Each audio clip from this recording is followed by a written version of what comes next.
ఆ దితిసుతుడైన హిరణ్యకశ్యపుడు త్రిలోకరాజ్య సంపదల చేత శోభిస్తున్నది, విశ్వకర్మ నిర్మించినది అయిన మహేంద్రుని సింహాసనాన్ని అధిష్ఠించి చెలరేగిపోతున్నాడు. అప్పుడు బ్రహ్మ, విష్ణు, మహేశ్వరులు తప్ప మిగిలిన యక్షులు, కిన్నరులు, మరుత్తులు, గంధర్వులు, సిద్ధులు మొదలైన వారంతా భయంతో వచ్చి అతనికి వంగి నమస్కరించి కానుకలర్పించి రకరకాలుగా సేవలు చేస్తున్నారు.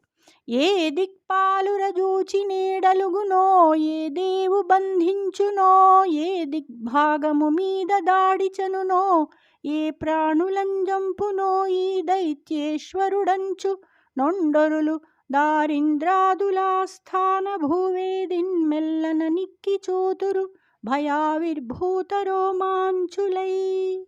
ఈరోజు ఏ దిక్పాలుని మీద కోపిస్తాడో, ఏ దేవుణ్ణి బంధిస్తాడో, ఏ దిక్కుపై దండయాత్ర చేస్తాడో, ఏ ప్రాణులను పట్టి చంపుతాడో ఆ దైత్యేంద్రుడు అని తమలో తామనుకుంటూ ఇంద్రుడు మొదలైన వారంతా ఆస్థాన మంటపం మీద భయంతో గగుర్పొడిచిన శరీరాలతో మెల్లగా నిక్కి చూస్తూ ఉంటారు. జై శ్రీకృష్ణ.